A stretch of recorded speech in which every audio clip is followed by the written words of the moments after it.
We are joined by James Okabi, who's a sports journalist at NMG. He hosts the Sport On alongside Bernardo Duor, and he also has this football show on Nation FM. Okabi, athletes are here, and people who support the athletes are here. What are we discussing? Well, Latif, you know what they say in Africa, that it takes a village. It takes a village for you to be able to bring up a child, and it really does take a village to bring up the athlete. The guy that we see, the guy that we enjoy watching, the person who we cheer on and we say, come on, win a medal for Kenya. And so this morning we try and find out who are the various components and how do they all come together. Now we've tried to put together a panel, Latif, that includes everything. And I'm wondering how to introduce it, Latif, because I'm thinking we've got to start from our champions all the way to you and I. So we've got Mr. Julius Yego, we all know him, world champion from 2015 in Beijing.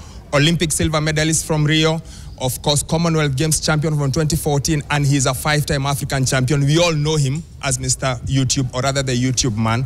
We've got with us Janeth Jepkosgei. For most of you, the Eldoret Express, Commonwealth Games champion 2006, world champion 2008, Beijing Olympic silver medalist in the 800 meters, and one of those ladies that just makes everyone in this country light up. So that's from an athletics point of view, from an athlete point of view rather. And then what about the coach? We've got Coach Geoffrey Kimani. You either know him from his days at Tusker, you know him from his days at Kenya Sevens Shujaa, or you know him as Fernand Omanyala's coach. He is his sprint coach. He's the guy who we are tasking to make sure that come tomorrow, Omanyala does something great with him. He is here with us. We've got with myself, Mr. John Mayaka, who I know him from the fact that they call him the garage. He's a mechanic in the garage. Now, why do they call him a mechanic? Because physios are ever so important where athletes are concerned. So he spends a lot of time with them. They tell him a lot of things. So he'll be talking to us about it. I've got Rowena Tirop. She is a sports psychologist. Nowadays, here you've got to make sure you take care of your mental health as much as you take care of your physical health. So she'll also be talking to us about that. And then on the other side, you've got the men of the pen, the scribes. And we've got Elias Makori. He needs no introduction, really, because he's worked in Nation forever. He is maybe the godfather of sports writing in this country, whether it's cricket, whether it's athletics, whether it's rugby. He is the go-to man. And also in his spare time, does a bit of media work, media delegate for World Athletics. So if you want to know anything about athletics, he is the man, as well as Lynn Wachira. Now, Lynn Wachira is, shall we say, millennial, Gen Z, somewhere in between.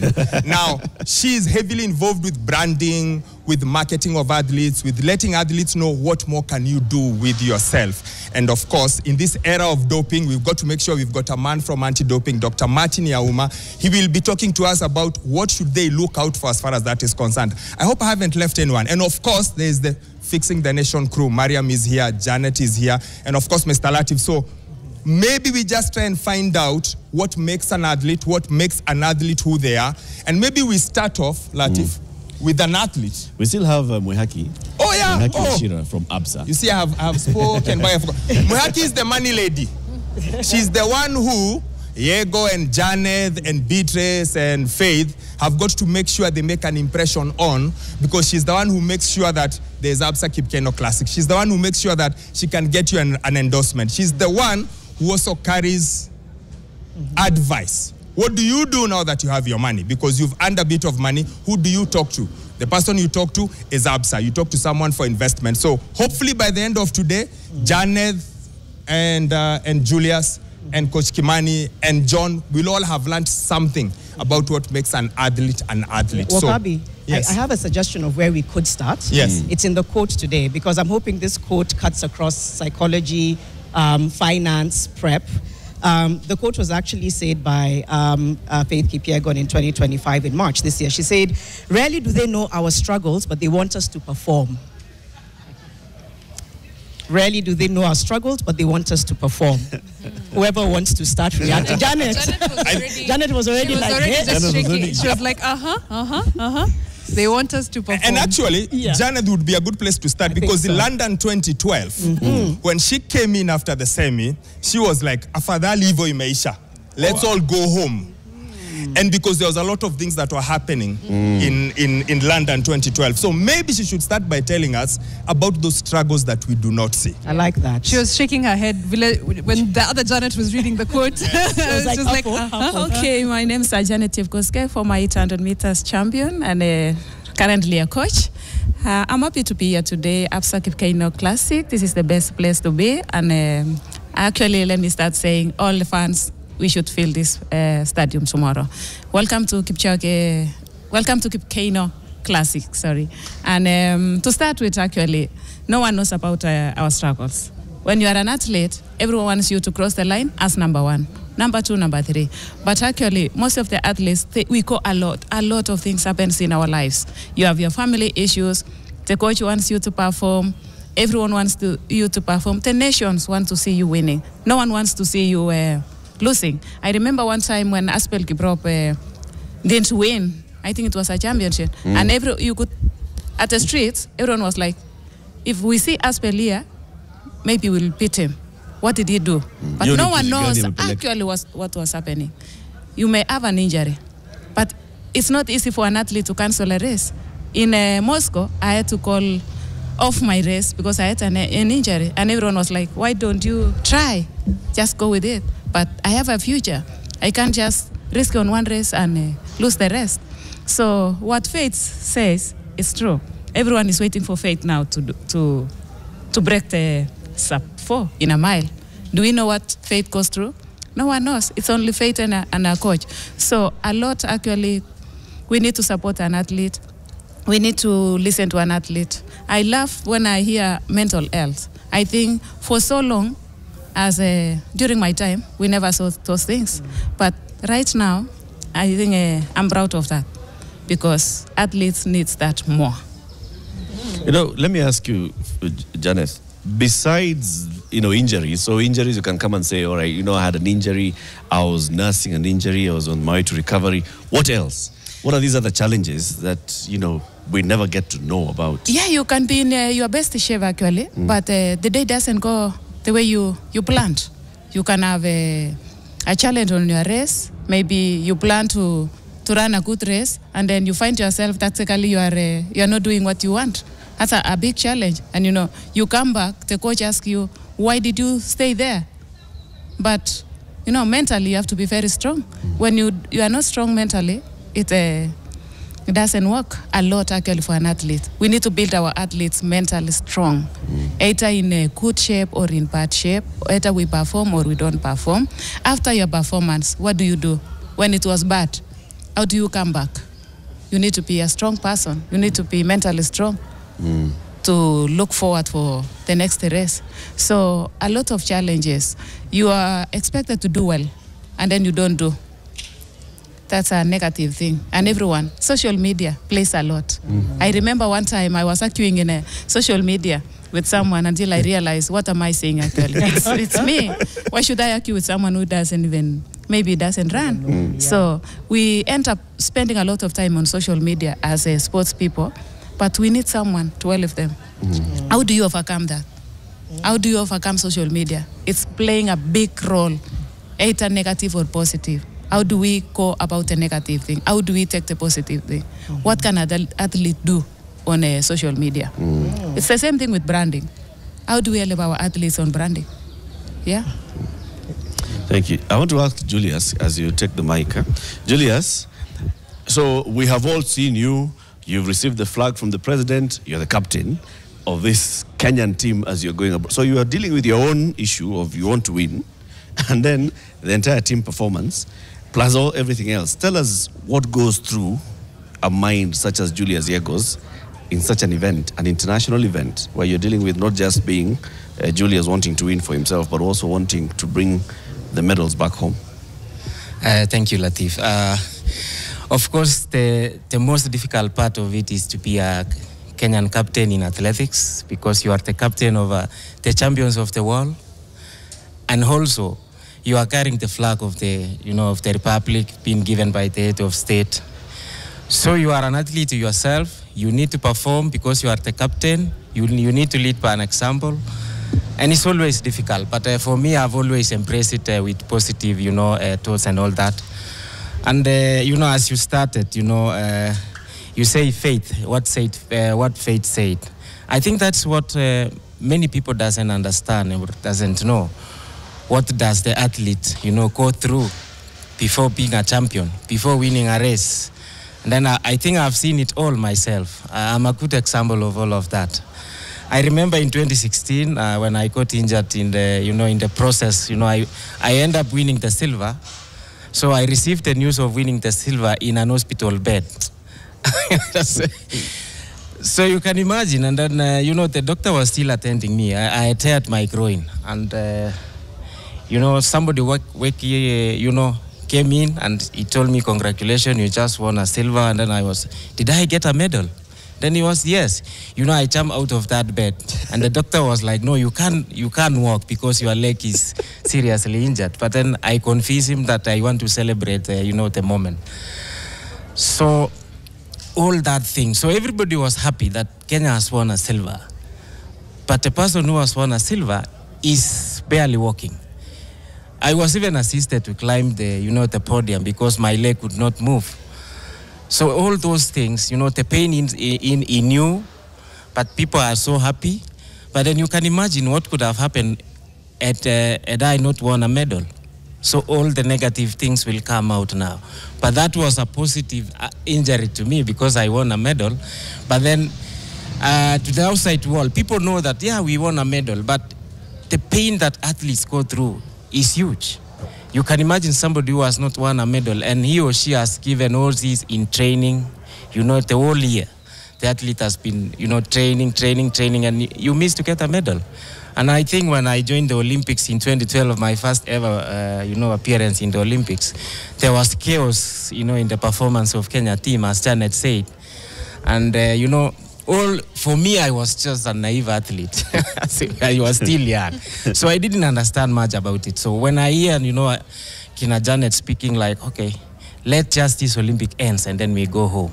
What? So you can understand the pain in the athletes because we've done so well. Because I think almost every athlete had won the Diamond League, excluding me alone because I was just a junior athlete. But Janeth, Aspel named them, Rudisha, had won all the medals. But in the Olympics, it was becoming very difficult for Kenya.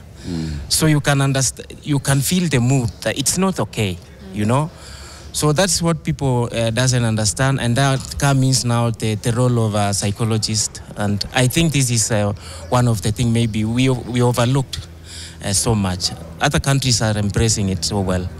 And, we need to be having a psychologist going around all the training camps, in all the sport, not only athletics, because it affects across all sports. So we need to be having them. Maybe federations should be having their own psychologists so that, these people can really, those are the people who can help the athletes during that lowest moments. I think that's why we have such a good panel. We have psychologists, branding, so we'll get into that. Yeah, the whole 360. And thank you so much, Julius. I'll get back to what you said just a little bit later, but I wanted to get the perspective of people who now straddle the line, who see what's happening at federation level, at policy level, who speak to the athletes as well, and to see when that quote says you don't see what work has gone into it, you don't know what we're going through. Let me speak to Elias Makori, legendary sports journalist, was at the Nation Media Group for 33 years. Right, you saw you're in between ping-ponging, policy, athlete, coach, like everybody, right? What really did you see when covering sports for 33 years that were the things that you were like, we need a fix here for the athletes, we need a fix here for policymakers? Yeah, thanks. I mean, it's the journey that the athlete takes. I thank God I've been there for that long. And I recall in 2012, when Faith was winning the Most Promising Athlete Award, I was with her, traveled with her to Barcelona for the award. I was having my beer. She was doing her homework next to me on the flight. Yeah, she was doing her homework. I mean, she was a baby at that time. So, I mean, to see an athlete's career right from when she begins until now I'm seeing the Faith she is. So, I mean, it's a journey that we've seen, we've been part of. And then when you look at officials who don't appreciate this kind of journey, something which really annoys me is something like, the GBV, gender-based violence. and coaches, coming into molesting young girls. It's happening a lot. It's something that we really should talk about, something should be called out, that should be called out. But for me, it's an amazing journey, with Janeth, with Julius, Coach Kim. There's nothing that makes me proud as a journalist to walk the journey. You see an athlete literally being born and becoming world champion, Olympic champion. Makes me feel old, but I appreciate the journey because along the way you see the various steps she or he takes. When Janeth was getting that award in 2012, I look back at the videos when I sit back at home. The Faith, most promising athlete, 2012, she could barely speak. But now she's one of the best in front of the cameras, in front of the mics. Her performance is good. She's able to handle the pressure. And one thing perhaps that I feel I always point out for, on the part of journalists is that we need to get more into their stories, more into the back end of their stories.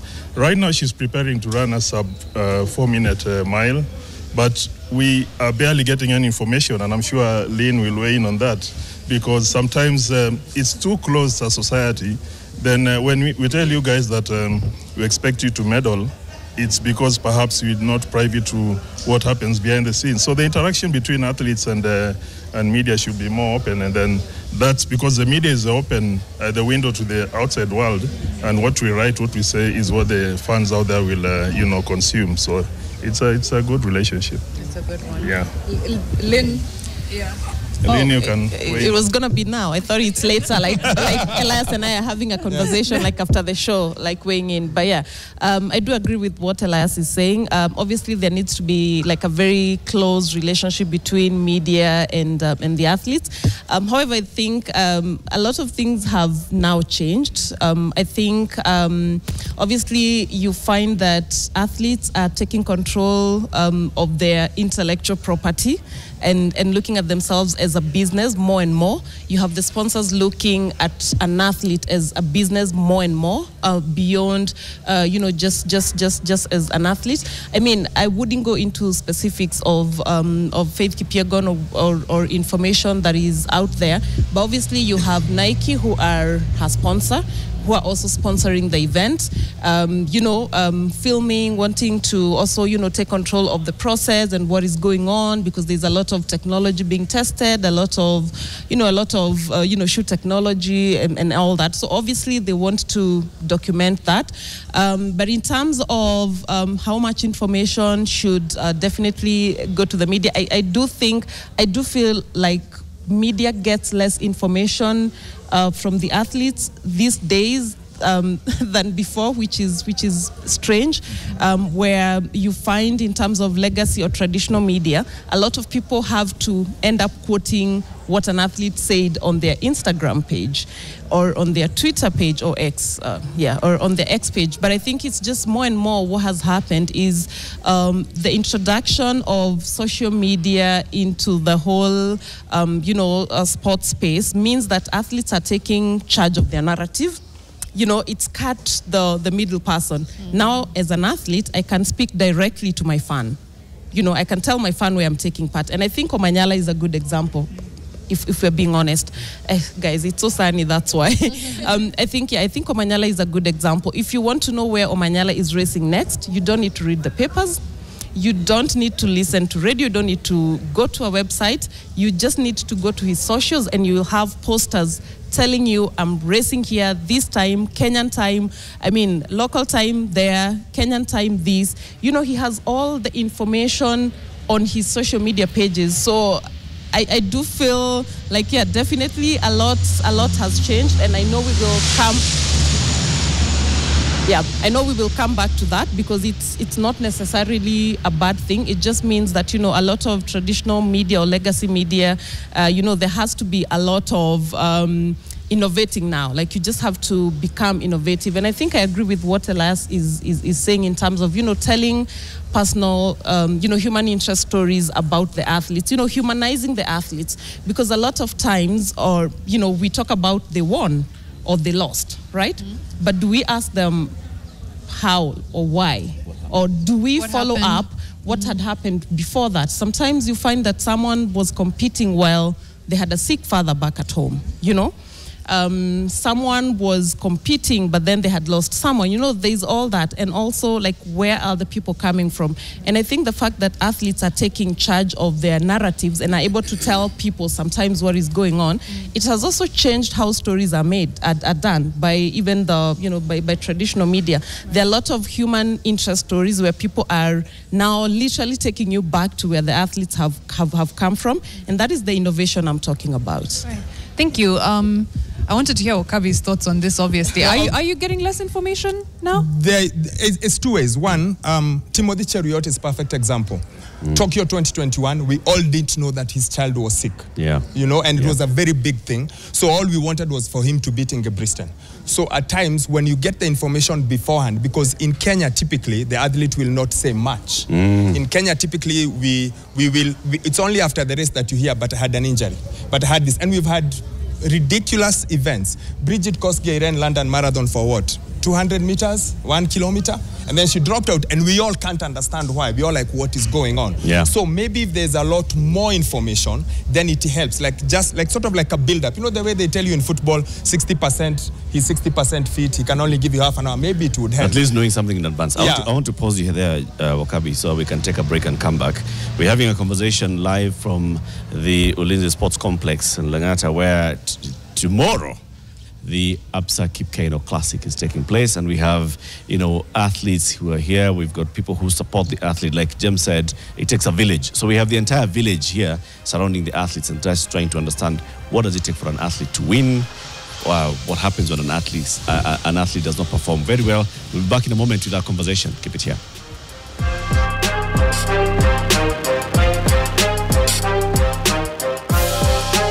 Without the mic. So we're having a conversation. The mic ground today is here at the Ulinzi Sports Complex because we're talking to athletes, just seeking to understand what happens, you know, in the entire ecosystem of an athlete. James Okabi is here alongside us this morning.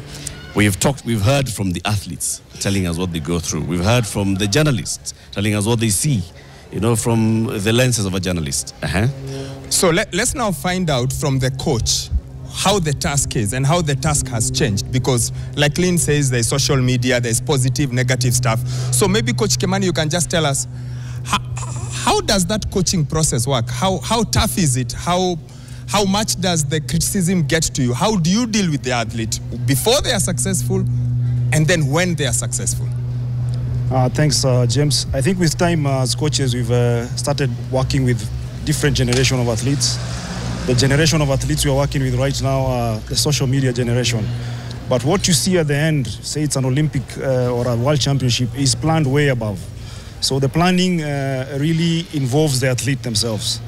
The problem comes in when the athlete goes overboard and gives so much information and then sets some expectations from the public. For example, last year we ran the second fastest time in the world, 9:79, which won a gold medal at the Paris Olympics. But at the Paris Olympics, we exited in the semifinals. The Olympics, I hear everybody talking here about the Olympics and those major games. That's a different monster. An athlete needs to understand, and as they're doing their planning with their coach, there's different pots of calls that you go through.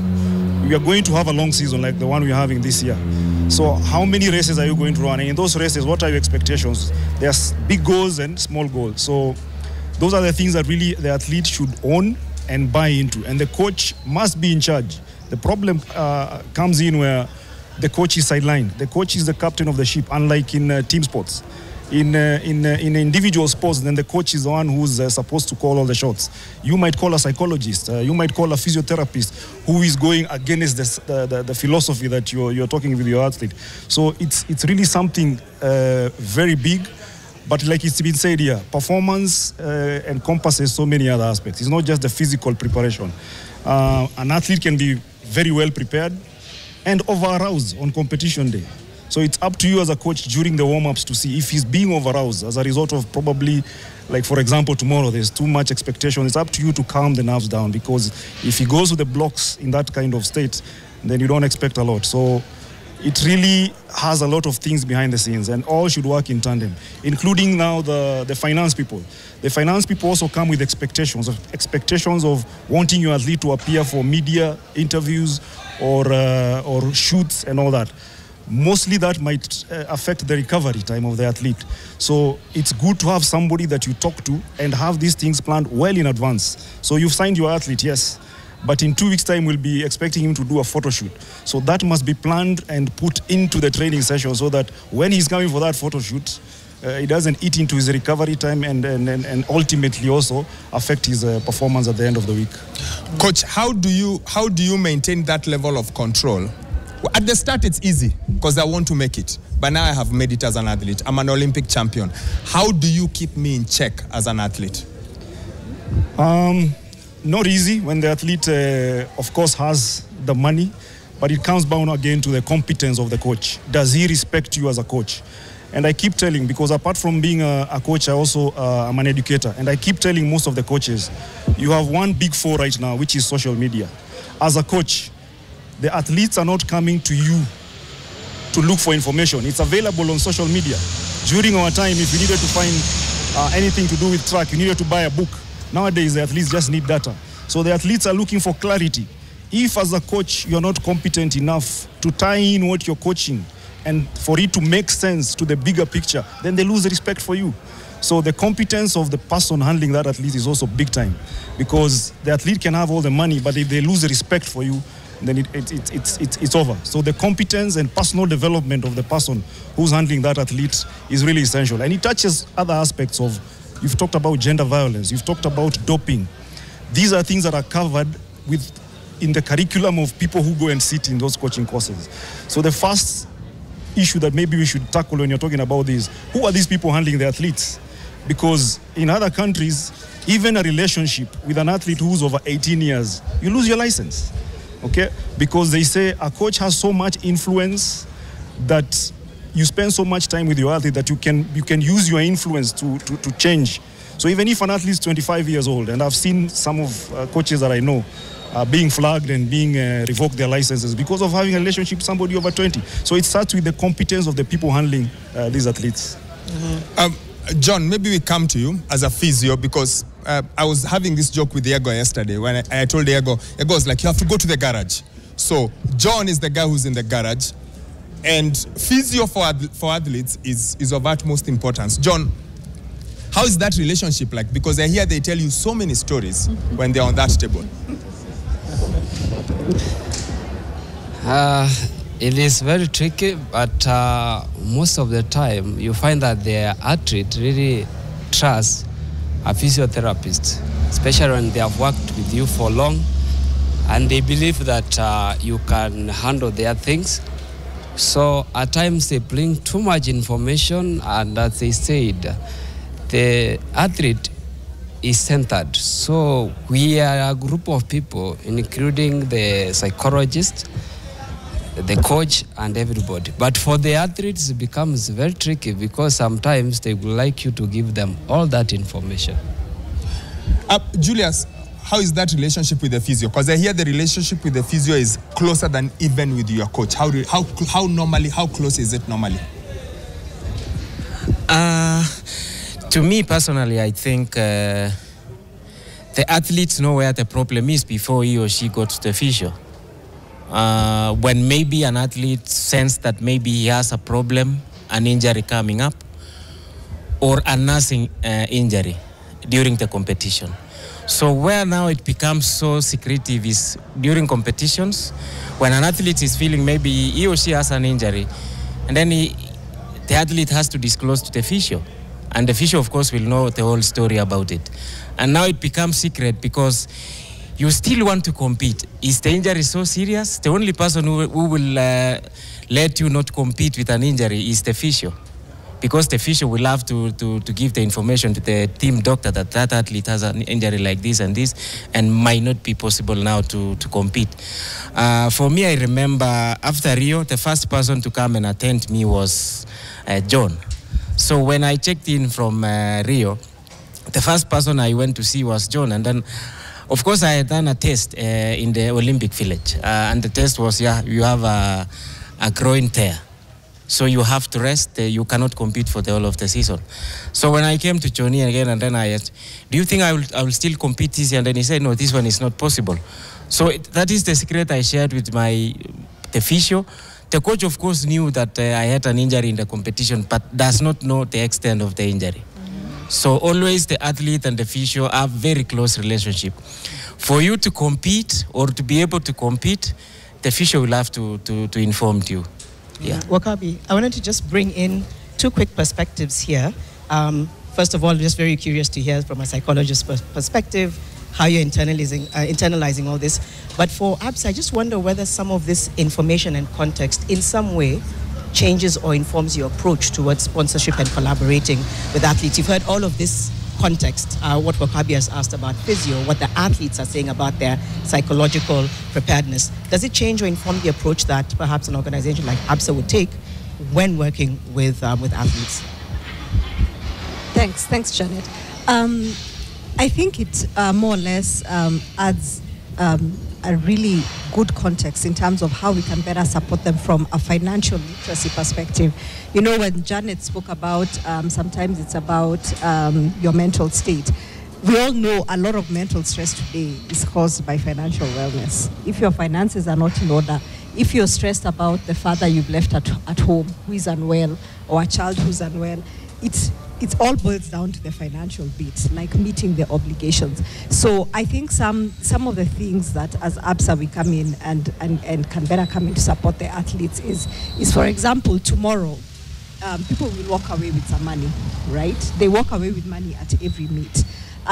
So how do they set it up for their better tomorrow? How do you take out insurance policies, you know, for health, for education for your kids, so that tomorrow if you're unable to compete and win and earn some money in that particular meet, at least from the ones that you had done before, those investments are making some money for you. How do you secure a home, which is a big concern for everyone in Kenya, not just athletes? So if you win at a meet tomorrow, it might not be enough to fully construct the house, but how do you make sure you put down a deposit on something, or if you're constructing, you buy the land, and then at the next meet, so you put together a plan, you know, that sort of looks into the future, a financial plan that says, if I compete in these races and if I earn this amount of money, once I do this, I'll put this money aside to build a home. So I'll start with this, move on to the construction, move on to the fencing, etc. So it's actually about that financial planning where we can better help. And then the unforeseen circumstances. So the illnesses, the downtime when you're injured, your children, their education, your parents, because many of these athletes bear the burden of not just their own family, but also their parents. How do they set themselves up for? I think another one which is unspoken, but I've seen a number of cases for female athletes, is money and relationships, right? So they're earning this money at their peak and you've gotten into this relationship, but it's not a marriage. So how do you secure the money that you're making if you're not married to this person, right? We need to do that financial literacy. It's not spoken about a lot, but we have to make sure that they safeguard their interests. That yes, there's the relationship, but it's not formal. So I will invest on this front, because if anything then should happen, you want your investment to remain safe. You don't want someone who, just because of the relationship with you, walks away, you know, walks away or flies away with your hard-earned money. So those are some of the tough conversations behind the scenes that need to be had with these athletes as real as possible to make sure their financial wellness is sound. Really well said. Just wanted to get your reactions, hearing from everyone, you know, Janeth, Yego, even the coaches, everybody, just your reactions in terms of, from that perspective of wellness, whether you think there's a lot more that needs to be put into place, or whether there's, an openness to scale the kind of intervention, psychological intervention that's needed for everyone here to perform at their best. Yes, thank you, Janeth. What our athletes have shared and coaches is really what's happening on the ground. And, you know, the two of them who have shared, but, you know, 0.01. So multiply it by, you know, the number of athletes we have in Kenya. We tend to forget the athlete is a human being. So a lot of people look at the athlete as a superhero. So when you fail, you know, you're not supposed to fail. It's something that we deal with in terms of just that there's this expectation. So then how do they handle failure, it becomes harder to handle that failure. But when we work with athletes, we get them to the point of acceptance that there are good days and there are bad days. And maybe people out there might not understand. The public will not understand what you're going through that day. You might be fit, you're tip-top shape, but it's just a bad day. So then how do you come back from it? Yes, the way Julius said, injury. You have an injury and even Janeth had said, you're injured, so you just, step away. And that is, then how do you deal with the fallback? We need to remember this is a person first and then athlete second.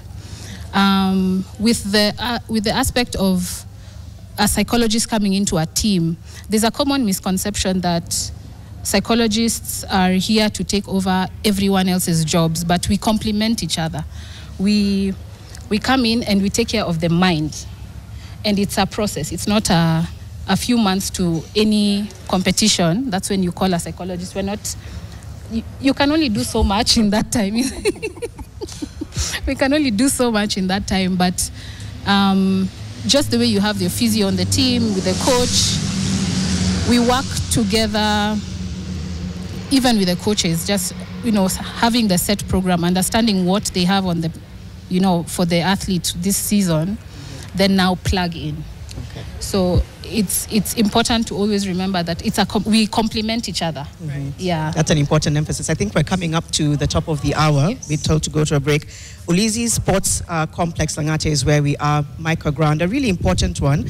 Tomorrow, obviously, is the Keino Classic that kicks off. We're hearing firsthand from athletes, from coaches, from sponsors, and you're with, Wakabi, Mariam, Eric, myself, Janeth, and we're going to be doing that in the next hour. You can also share your questions or feedback across our digital platforms. Engage with us, and let's see how in the next hour we can begin to put a fix to some of these things. Right here on Fixing the Nation, we'll be back. It's coming up to 9 a.m. here on Fixing the Nation.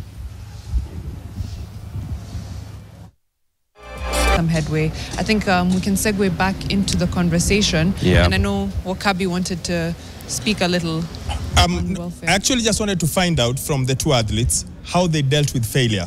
Rowena has spoken quite a bit about dealing with failure. So, Janeth and Yego, how did you deal with failure? First of all, I don't believe in failure. You suffer from success only. Yeah, I suffer from success. But failure, I don't believe in failure. And I would like to, even my athletes, I always tell, there's always a day you don't perform well. And then it's normal. You are a human being. So you just need to figure out what really happened. How do you go about it? And then come back. I never won a race before any championships. I used to run 2:00, 1:59. I didn't consider that as a failure, but I knew at the time of championship, I have to be there. So trust the process. Don't believe on any failure. When you speak about failure, is failure when you don't win a medal, or is failure when you have poor performance? So we need to understand the two, like success and failure. But then to me, I don't believe in failure. Of course, you have a bad day in office. Let's take, for example, last year in Paris, before Paris, my personal best was 81 meters. Season best, that is. And nobody expected that maybe Yego will do anything. I reached the finals, I threw 87. 87 won me no medal. Does it count as a failure? No. It doesn't have. It's not a failure. There was somebody who was number 4, he threw 88. He never got a medal. Do we count it as a failure? No. So sometimes we have a performance not matching, you to get a medal. And so when you did not perform as expected or as you had planned, sometimes it's hard, it disappoints you, but you need to understand that not always that you will win. So because I know many people will want you to win, but it's not always that you win a championship. So sometimes you win, sometimes you lose, but that's not failure. Yeah. Yeah, I'll just attest to what you said. Failure, I think we're in a country where if you don't win a medal, and a gold medal for that matter, and then you're a failure. Because I remember in Paris when Morat won the bronze, everybody was in uproar. When Kipchoge did not finish the marathon, everybody was in uproar. But how about if he threw an 87 and it was inside a world record? Is that failure? So it's a matter of you setting small goals like I talked about. For example, what you're doing this year with Ferdinand is something I borrowed from my days with Benjamin Aimba, his soul rest in peace, at Kenya Sevens. For a long time, people would ask, when is Kenya going to win a cup? But how do you win a cup yet you don't make it to the quarters? So what Benjamin said, first of all, can we just do 8 quarterfinals for this season? Our goal for this season is nothing but quarterfinals. What happens when you start playing in quarterfinals? You start competing with people now who ultimately win those championships. So for Ferdinand this year, you've seen there's a Grand Slam and there's all those. So for our diamond leagues, our goal this year is just to be on the podium. Because guess what? You're competing against the best in the world and you're on the podium, irrespective of whether it's number 1, number 2, or number 3. Because at the end of it all, at the Olympics, it's the same athletes that you'll compete with for a podium. But previously, it used to be you dodge each other for a long while and then you meet in the championship. So those goals must be set, and in a way that everything that you go through in the season, okay, is like a check mark. For example, you don't just get into the season and run a very fast time. You come from an off-season, you go through your pre-season. You don't just start from where you left. Because you ran a 979, you can't open the season in January with a 979. It has to be small pots of call that you go through ultimately into that. But then it has to have that pathway. Can we turn it around? So how do you then deal with success? Let's find out. How do you then guys deal with success? So we've dealt with not disappointment. I was corrected, not failure, it's disappointment. How do you deal with success? Okay, when I won the Osaka Championship, I didn't realize it until when I arrived at Jomo Kenyatta, actually. And there was a big reception. And that's when I was like, Jesus. So I won something. Now, here comes a coach, athlete, and whoever surrounds you. Here comes the media. That's a big, big, big thing. Because success, it can go to bright, you know, an athlete can be so bright and thinking that everything is okay. But, you know, you can win today, tomorrow you lose it. So when you win, for me, you have to stay normal. I like the way Faith Elias stays. Yeah. They broke the records. You meet Faith at the track. He comes, he greets all the athletes. He doesn't have that bright. But, you know, bright success can also kill you because it can, you know, you have money, you are still young. Here comes when we talk about APSA. Yeah, here is where you have to come in strongly, actually, because I'm here, I'm 18 years, I won millions, I'm a teenager, or I'm just a 20. Remember, we are human beings. We are ladies. We are girls. Things happen in our bodies. How do we deal about it? We have so many physics coming in. We have so many people. And, you know, at that moment, most of the athletes, their mind are closed. You know, something comes and there is money, there is family, there are friends. So it's a big thing, and we need to really work on it. Up to now, we need to work on it. That's why we have the gender issues. Right. Yeah. Just before you give the mic, Janeth, I just want to ask on a very light note, just before we go to Lynn, between the athletes here, between yourself, Yego, that first significant amount of money you made, how did you spend it? You'll only feel, champion. Okay, for me, my first winning was Jamaica. And I got a contract of $5,000. Wow. And for me, it was like, Jesus. So the first thing I did, I built a house for my grandmom because that's where we used to live. That's lovely. What about you, Yego? Thank you. Talking about success. Success become a problem when you put it in your head. And now that is where the pride will start, you know, taking over you. So for me, I always believe, when I won the World Championship in 2015, I was the best in that competition, but not the best, you know, because I was now ranked number 3 in the world as a javelin thrower who've thrown the farthest. So the world record still stand at 98. There's someone who at that time 93, so I was at 92. So I was the best at that competition, but that doesn't make me the special one. Of course, I will be the world champion for the moment, but not the best. So how you relate with the people becomes a problem. So it's always about you to just be yourself. Be a normal human being. You know, don't put it in your head. Right. So for my first win, I think maybe I should say 2013 when I became fourth in the World Championship, in Moscow. So the first thing I did was to build my own house, move my parents from the village to a better place. So they are living in a better place now. So that's the first thing I did. Yeah. It speaks a lot to their character. It does. And it speaks a lot to why you guys still have a legacy to you. I'm curious to ask Wakabi, before you even take it back to Lynn and some of the others, your perspective. You know, you have such a bird's eye view of all of the different departments of sports. What's an observation that you continue to make every year about where we are with regards to advancing or scaling back on gains, whether it's in athletics or sports? Just that one observation that you make, because your perspective is you speak to all these people. I feel like we are stuck. A lot of Kenyan sport is stuck in the 90s. So we've moved on forward with so many things. The world is in 2025, but a lot of us is stuck in the 90s. So we need to change a lot of our approaches. For example, we're speaking about investment. How many of our athletes today are investing differently? How many of them are not buying and building houses in Eldoret and building buildings in Eldoret and starting schools? It's a big thing. They all start schools. They all buy buildings in Eldoret. How many of them are into the modern way of doing things? They're all the investment opportunities that Muhaki will speak about, whether it's even if it's government, treasury bonds. How many of them are doing it that way? So in some aspects, we are very developed. Technologically, we are very developed. When you see what Faith is doing, for example, it's way up there. What Omanyala is doing is way up there. But in some of the things, we are still stuck in the past. And dealing with success especially, I think, is one of our hardest bit. There's so many stories, so many sad stories of guys who are at this level and they are now down. If I give this mic to Elias and he gives you 3 examples, all of them will be sad stories of someone who was at the very top, but then 5 years after competing, they are out here looking for something to eat. So we are stuck somewhere. I feel like it's a structural problem. When you compare Kenyan athletes with South African athletes, for example, it's completely different. Yesterday, I interviewed Bayanda Walaza, 19 years old.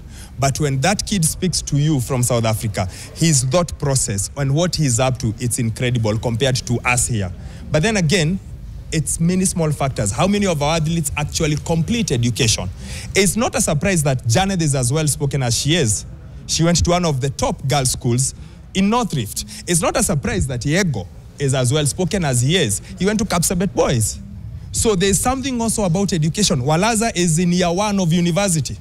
So in addition to him being an Olympic silver medalist, he's going to school. We tend to, once you start to run, we drop everything else. And that's why I was very keen, how do we deal with success? And I want Elias to just chip in, what must we do with success? Because I feel like it's one of those things we are never prepared for.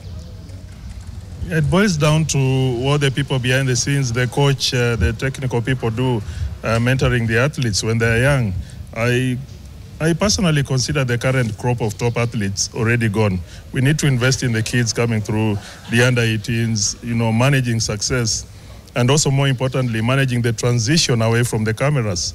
Once you retire, Eliud has been in the limelight. He's now working on his transition away from the marathon, away from the sport. Many people many athletes find it very difficult to, this transition. All of a sudden, you're in front of cameras, following a week, following months, you're nobody. No money coming in, no appearance fee, no prize money. You've not invested through ABSA. So, managing success is something that really needs to be taught by the federation. We are talking about fixing the nation. What is the government doing? I believe the government hasn't done enough. The Ministry of Sport, they should be right there. There should be even a curriculum for, athletes. There are schools that are specialized in, the academies, centers of excellence, where the athletes can go during their holiday breaks and, get taught about these things other than running. I talk to athletes a lot. Last week, for example, we were in Rabat, and during the meals, during breakfast, lunch, dinner, Yego can tell you, Janeth can tell you, you find all the Kenyans together in one table. They don't interact with the Americans. They don't interact with the Jamaicans, so they don't broaden their horizon. They've traveled a lot, but they've gone nowhere in particular. I get so offended when, for example, an athlete who's a Catholic goes for the Rome Marathon, doesn't go to the Vatican. For example, you know, after the race, you can do one or two things that will enrich you, make you a better person. I like the way one of the marathon guys, remind me of Okabi, he won the Paris Marathon, then he went to PSG looking for Neymar. Yes. Yeah. Yes. And Neymar looked for him and said, thank you for your, you know, those things behind the track will help you transition away from the sport and, you know, continue being in the sport like Janeth. She's doing very well with the refugee athletes, but other athletes you find once they've retired, no money coming in, money going out, a lot of side chicks for the ladies, unapata mafisi ni wengi. So the money goes out very quickly and there's nothing coming in. Latif, Mifereji ni mob. Latif, we've kept this man quiet for an hour 20 minutes. And the reason we've kept him quiet is because this is a topic we don't like. Yes. Okay, we don't like this topic, okay? Ideally, we want to talk about the good sides, but in the last maybe since 2016, doping is a big part of this. So maybe from Dr. Martin, just to where he places his place in the, it's called the food chain. Yes. In the food chain, in the ecosystem. Where do you place yourselves in the food chain? As a bad cop. Yes. First of all, Dr. Martin, as you speak, for all of us who don't know this thing, we only hear doping. What is it? Thank you very much, and I'll define it so that then you can understand the perspective which we are talking about. First of all, I'm very excited that we are having this conversation, and the conversation in the Fixing the Nation is in sports. And the question is, who is supposed to be the entourage for this athlete? And I think 2025 right now, we are now coming of age as a country, and that we are realizing that now an athlete doesn't just need to have the coach who plays all these roles. An athlete needs to have a psychologist, a nutritionist, you know, somebody who takes care of the literacy levels, the financial literacy, and many other components that, you know, are ingredients to making an athlete perform well and become successful even after the talent.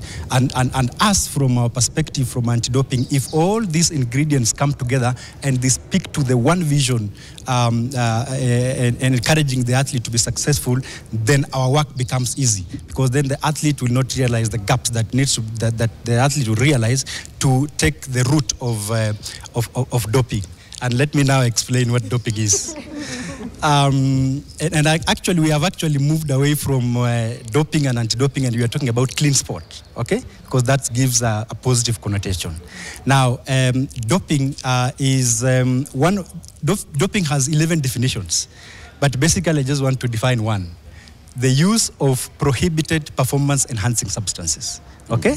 There are other definitions which include administering, trafficking, you know, when it comes to whereabouts for those athletes who are in our registered testing pool, if they violate that provision in terms of not being available for testing, and of course for coaches also, because it affects them.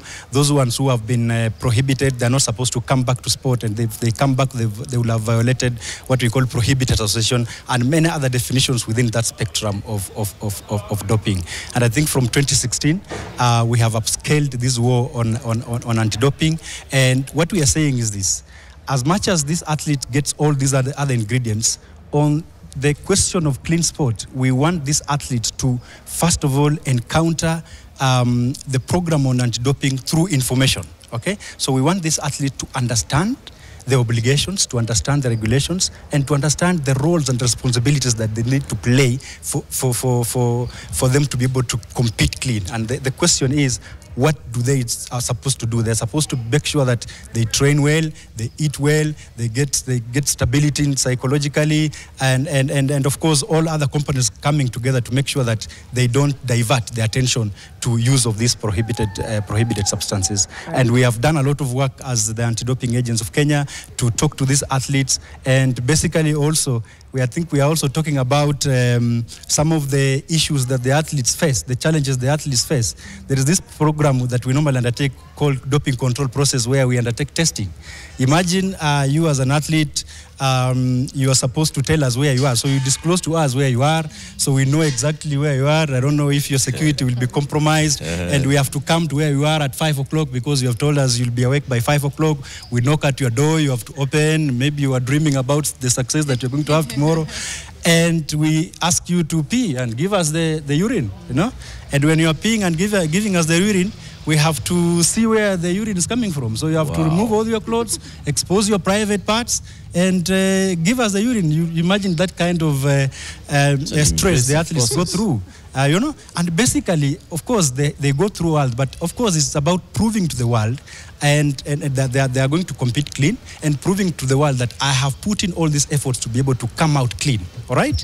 And therefore, they then have a fundamental right as an athlete to participate in a doping-free environment. So we have to clean up the environment, make the table to be fair, so that then when they meet their competitors and whoever wins, we actually believe that they have won clean, you know, and we celebrate that spirit in them that they have won clean. And actually, I just want to say also that it's not all about winning. And I like, because I was in Paris during the Olympics, and I was privileged to be the one handing over the water during the marathon at the 40th kilometer, and I kept looking for Eliud, and I couldn't see Eliud, and so I'm the one who remained with the water for Eliud. I think I drank it. I don't know what happened. I don't know what happened. But after the water was clean. I made sure the water was clean, right?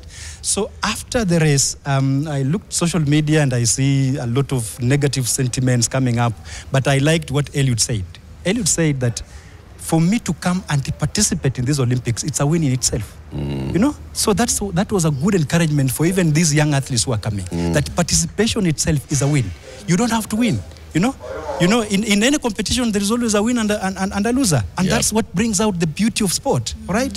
And that's the value that we need to impart in these athletes as we move forward. So at the point of talent detection, at the point of talent identification, talent nurturing and exposure, we need to impart these values so that at the end of the day, we get the success, but we get a clean success. Sorry, Doc, before you go, I had a question for you, but then when you were speaking, now something else caught my attention. Yeah. And I was wondering, is there a more dignified way to get like those samples from athletes? Because, yeah, if I check a stall and the stall is empty, and I pat you down and you have nothing on you, right? Actually, that's the most dignified way of taking the sample, because then we assure the integrity of the process. The integrity of the process is very important. The integrity of the like, here's the thing. I get into a washroom with someone from anti-doping agency.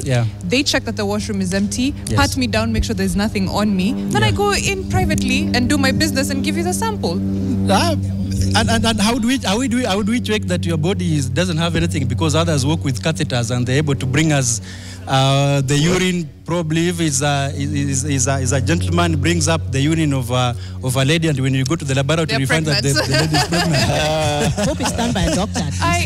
I'm really wondering, if there's a more dignified way. Is this international standard practice? Basically, that's the international standard practice. Everywhere you go in the world, that's the process that you have to undergo through. Okay, my second question. Do we have an accidental doping problem? I don't know how to call it. Basically, people are taking something that they don't know is a banned substance, or it's concealed as something else, and how do we deal with that? Yeah, we have situations where it's which we normally call an inadvertent doping, where maybe food that is contaminated and you took and the chemicals came into their body, or you are sick and you went to hospital and you didn't know and you've been prescribed medications. And therefore, we normally encourage our athletes that in case you test positive, please be as honest as possible. Come to us and explain your situation, because we give a 21-day period of time for the athletes to come and explain, so that then we can be able to establish how did this substance get into the body. Because then when we realize that this substance got into the body accidentally, we can even forgive the athlete and say, please go and continue running here. I think the blame is not on your side. Because we also have situations where athletes are envious of each other. They can spike, somebody's drink and you take and you find that probably you test positive. Yeah. So we assess the circumstance and we're able to make a judgment that is that is fair and to ensure that we protect that integrity of the process and we also protect that talent, that natural talent that the athlete has. Yep. Thank you. Wachira, I have a question. Many times, especially in the case of our Kenyan athletes, we know these are young boys and girls who have started running, they're just passionate and they go start competing and then they meet with these agents and managers and all. And the assumption usually is that these other people are the ones who are actually doing the dirty tricks so their athlete wins. Is that always the case? Are there cases in which you've come across where an athlete knowingly dopes? Knowingly and willfully. For those whom we have encountered, we have never encountered an athlete probably who comes up and say, I knowingly did it. Most of them blame doctors, most of them blame circumstances that probably maybe they were sick and they took medications. But we always encourage them to be as honest as possible. But I think as we are talking about the athlete's entourage and based to the level, to the circumstance where our athletes are naive, there's a lot of pressure. We have a situation where I've had an opportunity to walk into these camps in Eldoret and Iten and many other places where we have structured camps and those ones which are not structured. There is a situation where a parent sells the only cow, okay, to send a kid to Iten to train, because everybody knows when you go to Iten to train, you are champion. So they go with the money, they leave the parent home poor. They go to Iten, rent a house and just touch, because so that they can train with Eliud or whoever who is there as a champion to get that level. Will you expect that athlete to come back home without anything? Because everybody and the whole village expects that they come back, okay? Then this athlete goes to Iten, meets an agent.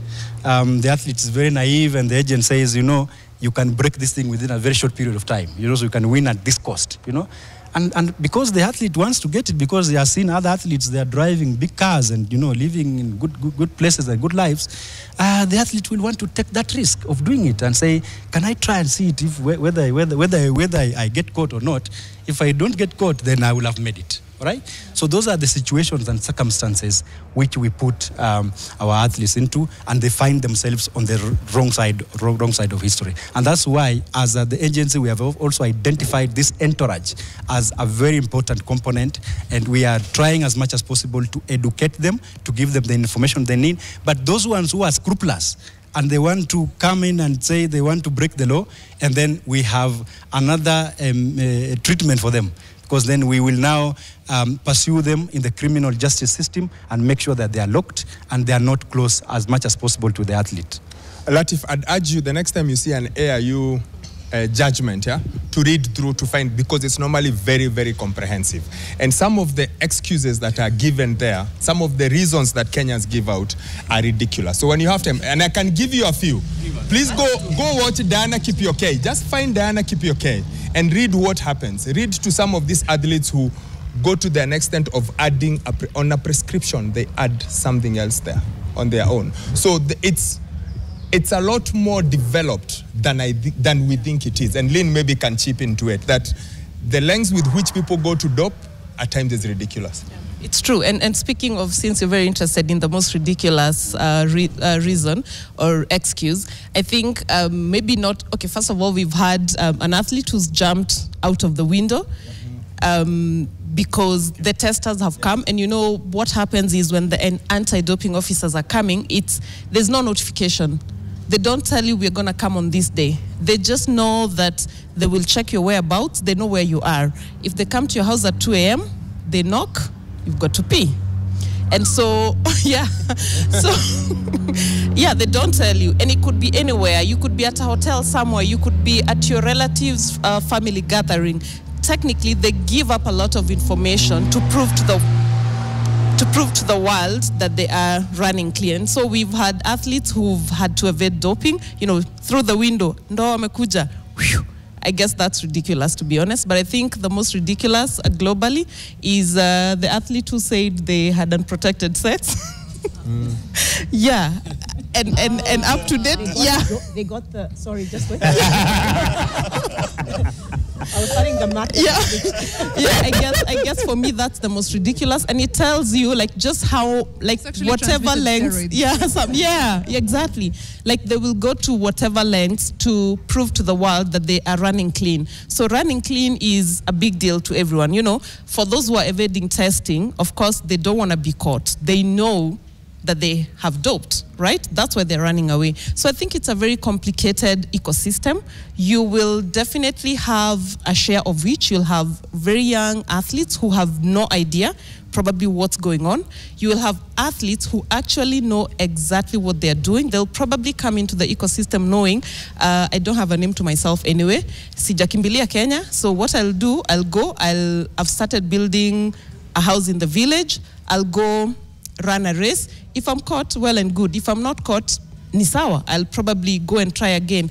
And then you will have an organized group probably where, an athlete actually does know what they are doing, and then to some, you have a coach probably. I mean, we've had coaches who've been suspended. We've had pharmacists who have structured their work around administering and just making sure that the prohibited substances are available. So it's a very complicated ecosystem, I would say. You have sisters. Yeah, and by the way, tested positive. Exactly. Wow. And by the way, when you said that we haven't had athletes who've come out to say they doped, I think we've had Matthew Kisorio who admitted and said, you know what, actually yes, I doped, and named a ring of other people, and he was held a hero at that point because I think it's a thing. I mean, I don't expect Yego and Janeth to know. They run clean, they compete clean, and they say, ukishikwa unakufa peke yako. If you're caught, you die with it. And I think, Yauma, in your work, that's one of the challenges you face. Lack of information. People don't come out to say, but Kisorio did say. However, he tested positive again after a few years. Exactly. I mean, whereabouts? Okay, he failed. Okay, well, whereabouts? Yeah. But technically, whereabouts? But technically, he was suspended again. That's doping because, I mean, for you to miss 3 consecutive tests, it means you're evading testing because you want to go down, but siku shikwa. I mean, I just, there wasn't here. I just wasn't available. So we also have, I think this year we had an athlete who is currently suspended, the latest suspended Kenyan athlete. They were suspended, and last year their sister was suspended. So in such an ecosystem, you know that someone is actually doing something and they know what they're doing. So. Coach Kimani? Yeah, I think to echo it and also roping into what Dr. said, I started by saying that the coach is the captain of that ship. Even these professionals that are coming to help the athletes. A nutritionist can prescribe supplements without the coach knowing. A physiotherapist can use a gel that has steroids without the coach knowing. So when I say the coach is the captain of this ship, everybody who's coming to help in this must be vetted and must have the best interests and also buy into the philosophy of this athlete. Because I've had a very big case of a very prominent sprinter that owed their physiotherapist money. And what did the physiotherapist say? Okay, no problem. So on the last session, when they're doing their session, he just used gel that had steroids, and that was it. So even the people who are coming in that ecosystem to help the athletes must be properly vetted. Latif, can we move away from this topic? Into something more positive. Yes. This was very positive, though. This was very positive. Yeah, but we didn't test positive. A different kind of positive, right? Maybe into branding and opportunities. That where you exactly go to. And I think the person who should set the agenda here is Muhaki, right? Because she sits here with money. She wants to use the money. Right. So, Muhaki, what are you looking for from an athlete that makes you feel I have got to partner with that person? This person is so attractive to my brand. Wakabi, just before we get into the branding, I had a wellness question that I don't want to get away before we talk about branding. I don't know if, I hope it's not a problem here, but internationally sometimes athletes will complain, and this is specifically to Rowena, that their physio, their psychological help, all of it is tailored for performance and not for well-being. Is that a thing here before we get into now how to brand yourself? Here, okay, with how I run things, yes, I tailor it. It's a holistic approach. So looking at, yes, there's the performance aspect, but also you as a person, how you're doing, how is, anything outside of sport affects how you play, and vice versa. So we look at it as, well, in Kenya, we look at it as a whole. Okay. We look at the athlete as a person, and then now we deal with that. Right, so we don't have those problems. Okay, now we can go in. How much is the uptake of people who are looking for mental health, like how psychologist help? It is still quite slow, although we have more people who are interested. Like when I tell someone I'm a sports psychologist, it's like, wow, we need your help. And sometimes, most of the time, maybe like 60% of the time, the conversation ends there. But a lot of, I started doing this in 2018. So at that time, the uptake was quite slow. No one really believed in it. People were feeling that I'm coming to take their jobs. And we were also very few. Right now, we are about 5-6 sports psychologists in Kenya. 500, I'm a 5. 6. 5, 6, like, okay. Evil. Yeah. Wait. So, it's a growing field, and it's fantastic. And I know there are more that maybe I don't know of who are coming up. The uptake in terms of in sport in Kenya, yes, we do take it up, but as a band-aid. So 2 months to an event or a tournament or any competitions, that's when we take and say, oh, we'll need a sports psychologist, and expect the athlete to change. But it's just the way you work with a coach. And Coach Kim, you can attest to this. It's a process. Just the way you train your body, you also have to train your mind. And the things that we work on need us to take time on that. But we are hopeful, and it's looking good, because more and more people are interested, if it's individuals, teams, federations as well. So it's looking good. I know I'm digressing, but did you ever see a psychologist, Janeth? Did you ever talk to someone about your mental preparedness for anything? No, it's a big no, actually, but I'm happy because when I started, it's coming up. The only problem is that we still need our athletes to understand it. I was a team manager to Trinidad, Tobago, to bring the athletes out and tell them there is a mental health officer who wants to talk to you. It took a lot of time. The first day, no one showed up. The second day, I think we managed to do only 2 sections. So it's not, you still need to do a lot of work, actually. Mm-hmm. I want to add on to that. Yes, there's a lot of work, which what makes it easier is if everyone is behind psychology. If, yes, just on paper, it's fantastic to have a sports psychologist on paper, but when you get to the ground, sometimes it gets hard because maybe a coach doesn't want you to talk to the athlete. They're blocking you from interacting with them. So I would urge coaches and anyone who is in the sports industry, if you're working with all professions, even nutritionists and physios and all of us, we work together, we give each other the space to really thrive. And when athletes see that you're supporting the psychologist or any other profession, especially psychology because it's pretty new, they open up. You find that they're willing to speak to you, but if they don't, then they're also closed off. Yeah. Okay, Muhaki, let's go to branding. What do you want? What would make an athlete impossible to turn down? What would make you want, I absolutely want to see ABSA associated with that athlete? Okay, I'll speak quickly into 4 things. I think the first one is a personal brand, right? So this athlete in of themselves, how do they present themselves? What are their values? what are the things that they believe in, what are the things they are very clear they will not do, and what are the things they are very clear they will do. To use popular Kenya language, you don't want to put your brand behind someone who will choma kesho, you know. So what really are their values? That's really important. How much work, time, and effort are they willing to put into building their personal brand? Because remember, there's only so much the sponsorship money can do for an athlete.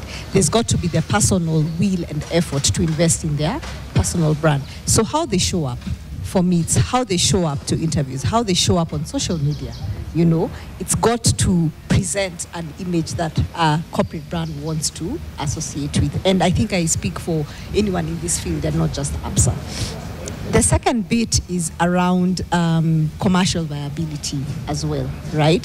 So the athletes' ambition and plans, yeah? And this is why we say we like to work with them from when they're starting off or when they've just started off, because then there's a path, there's a runway from when they start off towards to the end of their career and what that commercial viability looks like. So they've got to have their ambition in terms of local participation, international participation, which are the places they want to go and run in, what are their personal targets when it comes to this sport, what would they like to do to break, and so we are journeying together towards that. Third is community engagement. It's not about an individual, and especially in Kenya, where this thing is almost it's a religion. I think it's someone said, yeah, it's almost a religion. So what is their community engagement? What are they doing for their communities? Is it that they are investing also in bringing the athletes of the future? Is it that, you know, popular? There must be a reason why they all built schools. There must have been something that they saw in that space. So what are they doing in their community? Is it for example, I think 2020 we partnered with Elias Kipchoge. He was doing food donations across his community. So those are some of the things, right? So the community engagement. And then last but not least is you want to partner with an athlete where you can showcase from here to there. So for example, this year, as I mentioned earlier, our campaign behind this is from here to goals. So what are their goals? So that you actually help them to get there. And Janeth will allow me to use this example. So when she earned her $5,000, right, she did a very good thing. She came back home and did what? Built a house for her grandmother.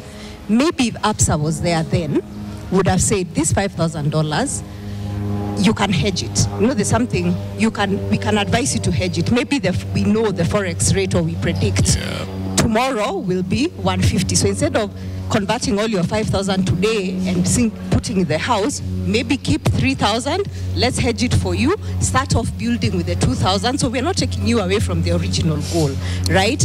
Okay, then after you've built the house, what else? Okay, I don't want to think about my grandma falling ill. So maybe taking out an insurance policy. So hive out another $200. These are the options. So those are some of the things we need to just know. What are your goals? What do you see 1 year from now, 5 years from now, 10 years from now, so that then we actually help you to realize those goals? Lynn, she's mentioned Eliud. You've been heavily involved with Eliud. What are the challenges in building a brand around an athlete? What are those things that you struggle with? You can try and summarize. Okay, I'll probably not even go towards the direction of your question. I'm sorry. I think what I would say is, first of all, to echo what Mwihaki has said, and because it's something I tell athletes a lot, and I'm very passionate about it, and I'm sure Yego will tell you that we've had this conversation like many times about your personal branding. Personal branding is really a big deal. And what do we mean when we talk about personal branding? Yes, you are an Olympic champion, but that's who you are on the track. That's who you are performance-wise. But who are you beyond being an Olympic champion? Who are you beyond being an athlete? You know, what are your values? Exactly what Mwihaki says. I mean, I need to know who you are to your community as well, because you need to be able to make an impact, right? And I'll probably give an example of maybe for athletes who I look at and I'm like, okay, you know, that's what we talk about when we are talking about personal branding. I'll probably start with Ferdinand, and I use him as an example a lot, Kim. Tomorrow we have the APSA Keino Classic happening here. I mean, go on socials, talk to anybody who's bought a ticket, any Kenyan who's bought a ticket. Why are they coming here? Ferdinand Omanyala. Ask them what Ferdinand has won. They don't know. They have no idea. They just know he's won things, he's a great athlete, but he's able to, on his brand, on his personal branding and how he's branded himself and how he's perceived by the fans, he's a big deal. He wins races. You want to go and see him compete. You know, that's how he's perceived. And that's how you build a personal brand. Obviously, you have Eliud, who's also built his personal brand as an inspirational figure. I don't need to win a race, but you know what? I'm not limited. I'm not about winning. So he, beyond running, he represents something that, you know what? No human is limited, right? We have Faith Kipyegon as well. She's presented herself as a voice for women, a voice for young girls, a voice for, you know, for Lynn, her daughter. For mothers. Yeah, for mothers, you know. So beyond that, even a brand that is looking for her, because probably on the track, it's all limited. You have Nike on her, you have all these other limitations in terms of, you know, competition. But beyond competition as a brand, if ABSA has something they're doing on women empowerment or on mothers or, you know, let's say National Pediatric Day, I'm just thinking, you know, everybody will be thinking the person we know who champions for this, who advocates for this. Yeah. And then we have Julius here. And Julius will attest to you that a lot of endorsements that he's gotten, people come to him through his social media. People like DM him to get his email and his contacts. And they're like, we like what you're doing. They don't even know the last time he competed. They probably don't even know he was a finalist at the Olympics. But they love what he's doing with, you know, how do you throw a javelin? They love the impact that he's making in the society. And I think a project that he's running where he is providing, you know, little javelins to schools, it's a partner from, I think, South America, and they reached out to him on socials. But what does Yego represent? Resilience. You know, YouTube man, I don't have a coach, but I'm going to do it. I don't have this, but I'm going to do it. And so I think at the end of the day, athletes have to be really intentional about their personal branding and, of course, use of social media. And in last 30 seconds, what they need to know about why they need to put all the efforts on creating personal brands, but then putting them out there socially. I think by 2040, 40% of the global population will be Gen Zs. And they will actually make 80% of the workforce. Those are the people with the money. Those are the people with interesting trends where, you know, it's socials. I want to connect with you. I want to connect with you, but I don't want to pay a premium subscription to get to know, you know, what's going on. I want you to go win, come tell me. There will be a Gen Z in a boardroom making a decision on who to sponsor. They'll be coming to your socials. I think that's it. Can I add something? I've been silent the entire time, just listening to what you are saying. I come from the private sector. I represent Badek Sports Shop, which partners with ABSA in doing the branding, the merchandise you see in the kids. I would just echo what Lynn has said and what Miyaki said. For instance, when they had the Sirikwa Classic in Eldoret, they first had a clinic at the Kaptagat camp, and just enlightening the young athletes there and those who are not exposed to Nairobi on the importance of branding, the importance of even using this nice sports merchandise like the shoes, especially now that I'm seated next to a physio. Why it's important to wear a good shoe, why it's important to wear a new shoe so that you avoid these injuries. I think it's something that we need to commend ABSA, now being a partner, that it's come on board to assist even the government in doing these clinics. Even bringing the sport, is the confidence they are bringing back to the sports, that there are private institutions that are trusting entrepreneurship in Kenya, who are now taking the sport to the villages, as you are speaking, that it takes the village to grow an athlete. So it's important, as much as we are speaking about Yego, which we recommend, and Janeth, who have done the accolades for us.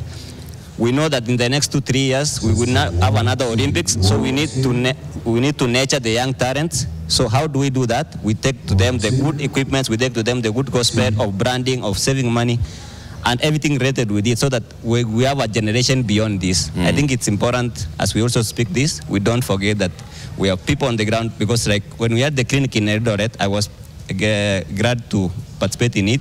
We had a pool of athletes over 500. Some who couldn't even speak English. Yeah. Some who didn't even have shoes when we were just speaking there. But ABSA taken as their partners to spread the gospel down there. So I think as we are speaking this, we also need to consider that gospel of educating the athlete to use the right equipment for training and the right to have the right environment to excel. Just knowing what to do. Yes, because by the time they get to Nairobi and now they are winning, we already know this is a prime athlete, but the process starts from the villages.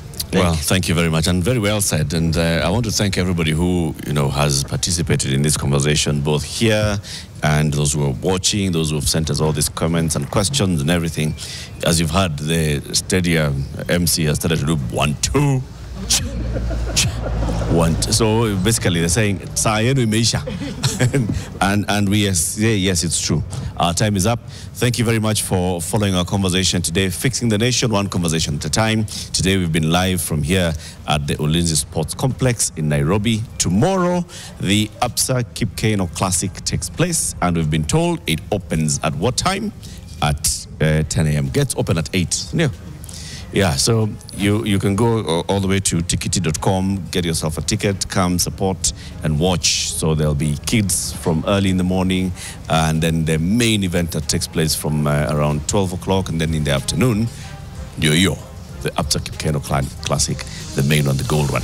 So it's an international event. From here, everybody who has been supporting us, from APSA, from the athletes who are here, from the coaches, the managers, the physio, the doping guy. No, he's anti-doping.